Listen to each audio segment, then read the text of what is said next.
კანდიდატის სტატუსისგან და მოუკლეს ამ ქვეყანას ასეთი არაჩვეულებრივი და ისტორიული შანსი. სწორედ ამიტომ არის ამ პარანოიაში გადაეზარდათ ყველაფერი, იმიტომ რომ აღიარება უნდათ, აღიარებას ითხოვენ, ნებისმიერი ხელის ჩამართვა მათთვის არის სიხარული და პროპაგანდის წყარო.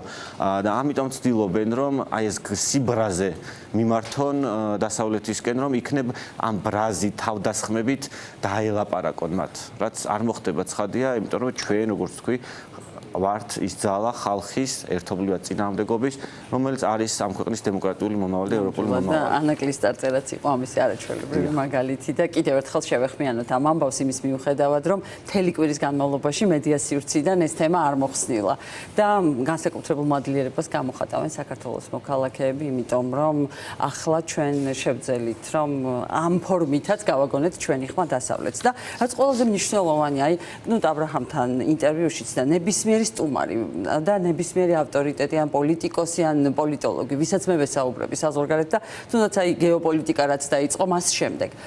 პირდაპირ აცხადებს, რომ ის რაც რუსთაველზე ხდება, ეს აცოცხლებს დღეს ჩვენს ევროპულ მომავალს და რაც არ უნდა შეეცადოს ახლა ქართული ოცნება იმას, რომ რაღაცნაირად მნიშვნელობა დაუკარგოს იმ ჩვენს ყოველ საღამოს მართლაც თავგანწირულ სულისკვეთებას, არ გამოსდით ეს და ეს სახეზეა. ეკა აკობია შემოგვიერთდა, მივესალმები მას, საერთაშორისო ურთიერთობების სპეციალისტი და კავკასიის უნივერსიტეტის პროფესორი. ეკა, მადლობა რომ ხართ ჩვენთან ერთად.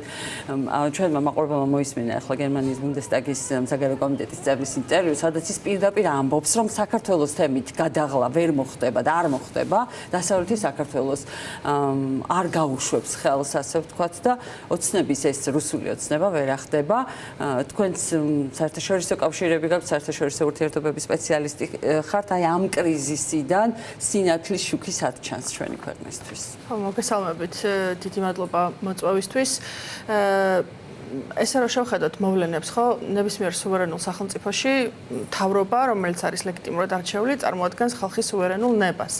მაგრამ ჩვენ შემთხვევაში, ვინაიდან არჩევნები იყო არალეგიტიმური, საოცარი დარღვევებით ჩატარებული და არჩევნების შემდგომ ხალხი ყოველდღე განგრძობითად, გასაგებად და ძალიან მკაფიოდ ხილვადად ითხოვს ხელახალი არჩევნების ჩატარებას არა ქართული ოცნების მიერ დომინირებული წესების პირობებში, არამედ საერთაშორისო მონიტორინგის და სამართლიანი თანაბარი ველის პირობებში, ცალსახა არის ესე იგი მართველი რგოლის ლეგიტიმაციის კრიზისი.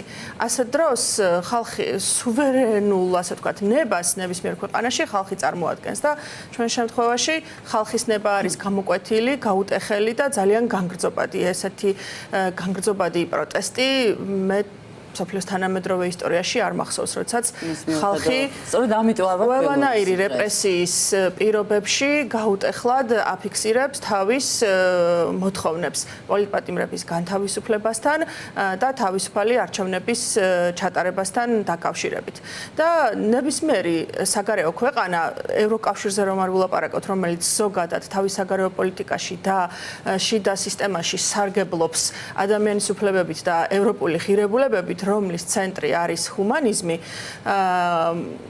ევროკავშირის მიღმა სხვა ქვეყნებიც ეურთიერთებიან იმ სახელმწიფოებს და იმ აქტორებს, სადაც არის სუვერენიტეტის ბირთვი მოქცეული და საქართველოს შემთხვევაში ეს არის ქართველი ხალხი, ამიტომ როგორც ბატონი კნუტ აბრაჰამის და ასევე ყველა სხვა იმ ვოკალური პოლიტიკოსის შემთხვევაში, რომელიც საქართველოზე აკეთებენ კომენტარს, გასაკვირი არ არის, რომ ისინი საუბრობენ ქართველ ხალხზე, ხმიანებიან ქართველი ხალხის ნებას და არა იმ ხალხს, რომლებმაც მოახდინეს ძალაუფლების უზურპაცია და თვლიან, რომ წარმოადგენენ ქართულ ხალხს ლეგიტიმურად, ხო?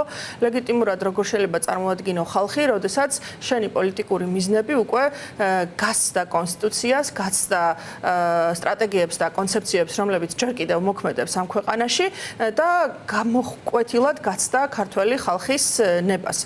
არ დარჩა საქართველოს პარტნიორი, რომელსაც ქართულმა ოცნებამ არ აწყენინა, შეურაცხყოფა არ მიაყენა, არ დააბრალა რაღაც ეფემერული გლობალური ომის პარტიის წარმომადგენლობა და საქართველოს ომში ჩათრევის მცდელობა.